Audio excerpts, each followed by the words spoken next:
Hey friends, I'm Kat. Welcome to my channel and another video of Vlogmas. So this month we're doing a video every day, or almost every day. We will see how it goes. And we are going to be having a great time. So there'll be lots of book, makeup, and lifestyle videos coming out. So please subscribe if you're interested and stay tuned. So today we are going to be talking about all the books that I DNF'd or did not finish in 2024. There's not a crazy amount because I am honestly really bad at putting down a book that I don't enjoy, because I always have this intense fear that I am missing out on something and that it could change even though a lot of the times it does not. I'm always really afraid that if I decide to put a book down, I might be missing out on the biggest masterpiece of the world, which it does not happen. Basically based on experience, anytime that I power through a book that I'm not enjoying, it doesn't end up getting any better. It doesn't end up being something that I enjoy more. So I do have a list of books that I DNF. I wish there was more. I wish I had really pushed myself to DNF more, but this is probably the biggest amount that I ever have, actually. So there's that at least. And we are filming this mid-November. So there potentially, by the time this comes out, could be more books to be added to this list, but I'm trying to pre-film a bit of content so that we have videos ready to go in December. So this list might not be 100% accurate for 2024, but it is what we have so far. So that being said, let us get in. I have my reading journal here, which has been wonderful this year. I've been really staying on top of it for the first time. And I did a spreadsheet for myself, actually, of keeping track of all the books and kind of if I consider maybe wanting to pick them up.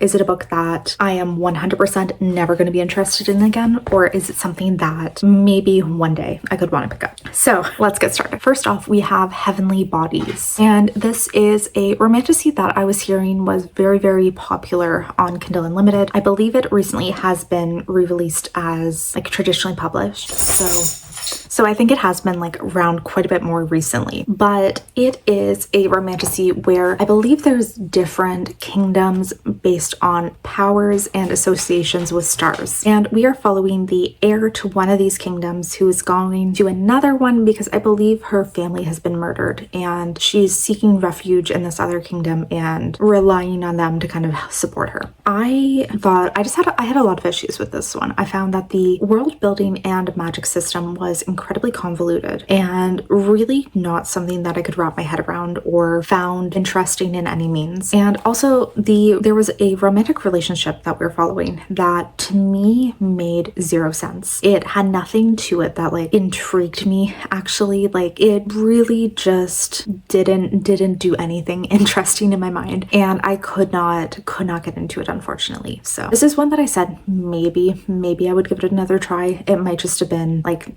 time when I was reading it. It might have been something that I needed to devote a bit more mental energy to and couldn't, but it was one I wasn't really enjoying it. Next, we have When the Moon Hatched by Sarah A. Parker, and this is one I actually DNF'd twice. So I tried reading it physically and I tried it on audio and I could not do it.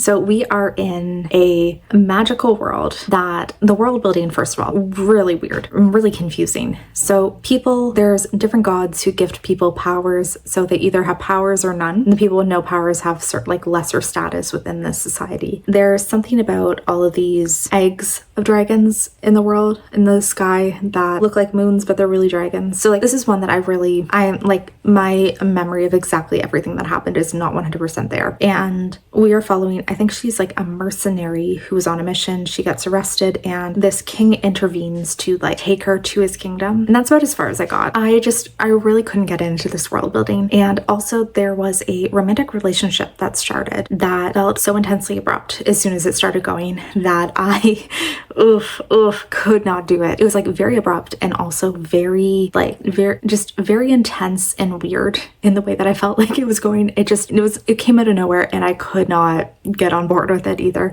I had no interest in it, and at that point I was not enjoying the book up until then, and then this sex scene started and I was nah, yeah. It's a no no for me, and I DNF'd it there. And then I tried it again on audio and not even as far into it because it was just, I couldn't get into it by any means. And this is one that I am shocked so many people are loving because I don't get it. Next is A Game Cursed and Deadly, which is this a bad sign that I don't remember anything about this one. So I actually, some of these like I don't remember enough, so I guess I will need to start bringing out synopsises or some info. Oh right, so this was a new fantasy romance release that I tried to get into where we're following a woman who is approached by like this ghost demon type person who basically he asks her to solve this riddle or this game. If she loses, she dies. But it was really, really weird the way it started because it made no sense like why people would get into this, because it didn't show anything to say like why people would potentially want to do it. Like I don't think it explained if there was any like good side to somebody winning. Like if you won what you got, you don't die. So I don't know why people agreed to it. And then it also like the second they meet, they immediately start like having sex, and I can't get into that. I want a slow build. I want like some lead up to what's gonna happen, and that wasn't it. So this one, no. Butcher and Blackbird, honestly, like, so you would think I hated this one because apparently it's unhinged, but no, I found it boring.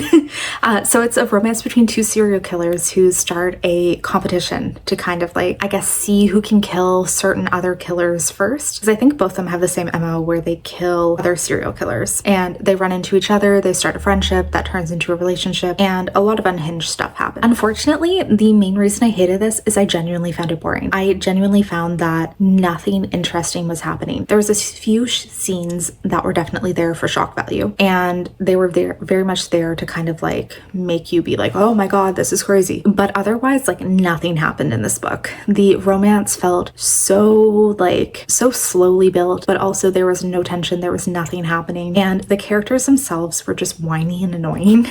So yeah, unfortunately did not enjoy this one. And it's kind of funny because I feel like every other person who hasn't enjoyed it has thought that it was too unhinged, and mine's like, no, I just thought it was boring. Fangirl Down by Tessa Bailey, just another terrible release by her. This one we're following like a disgraced golf pro star and his like fangirl who's pretty much his stalker, who basically is his only fan remaining, and she agrees to work alongside him to like fix his reputation, I guess. I just really haven't enjoyed a Tessa Bailey release in quite a while now, and I could very quickly see that it was going down the same way that a lot of the books I haven't liked from her tend to, so I just decided to save myself some pain and not read it. Bless Your Heart it's a book about a family of vampire hunters. They run a is it crematorium, more what are they, funeral home. Okay, so it's 1999 in Texas. There's women who they own a funeral parlor, and when people die, they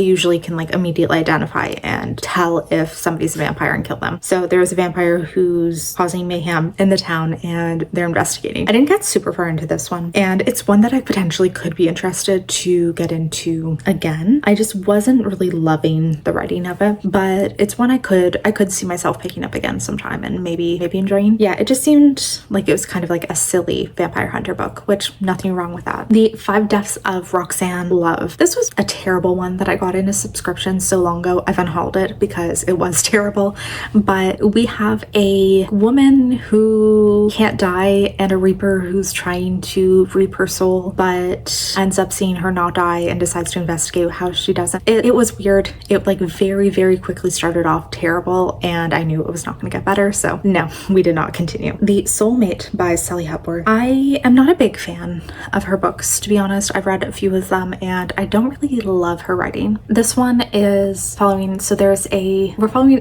couple who live on like a secluded cliff, and a lot of people go there and jump to their death. And there's a woman who usually her husband is able to talk people down, but he goes to talk down this one woman and she jumps, and then I guess his wife starts to investigate because she thinks that they might know each other. I didn't like the vibes. I don't really want to read about people killing themselves. It's not really my fun time, and immediately I didn't want to keep going. A Crown of Glass and Ivy by Claire Legrand. This, I could get back into this one. It was a fantasy romance where there's this weird world. People have different powers. That's a terrible explanation. I'm gonna bring up the so her family is anointed by gods. They have abilities, but she's really sad because her family basically ignore her all the time. Then she also has no magic, I guess. She meets a handsome man whose family destroyed themselves, seduced by a demon. He's the only survivor and is determined to redeem their honor. And so she proposes a bargain. She'll help him navigate high society if he helps her destroy this family who her family has like a competition with. It started okay. Wasn't really anything fantastic. It just was very long for what it was, and I lost interest partway through. I could potentially see myself getting back into it at some point. It really didn't have anything bad with it. It just kind of got a little boring around the middle point, and I didn't really feel like continuing. Reckless by Lauren Roberts is the sequel to Powerless, and I did enjoy Powerless a fair amount when I read it last year. Just something about this one, it really didn't start off great, and I think as I started to read it, I realized that I didn't remember quite as much as I thought I did about Powerless, and also the time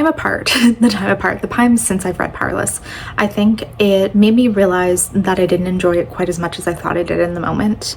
The longer I think about it, the more problems I not even problem, but just things that, you know, I have to judge about it. So it's just one that the longer I have been apart, the less I think I loved the original book, and I just couldn't get into reading the second one. Maybe this one very, very much I might pick up at some point. It depends how the rest of the series goes. If it goes well, maybe I will. I'm just also not a YA reader, so it's not really one that I'll get super excited about. Mal Goes to War by Edward Ashton. Second book I've DNF'd from him, so that is a bad sign. There's humans are fighting like AIs in this world. So we have an AI Mal, who he is like scouting the battlefield for salvage, and then the humans cut off access to the info space, and he finds himself trapped inside the body of a cyborg mercenary, and he becomes responsible for the safety of a girl. And that's kind of it. It's just them traveling through this war-torn world and trying to find safety for this young girl he finds himself in responsibility of. Really nothing wrong with this one. Again, one that I definitely could see myself getting into at some point. It just wasn't the right time for it, and I wasn't as invested in it as I thought it would be. So again, like one that I think could be perfectly fine. I just wasn't really like super into it. Dear Ava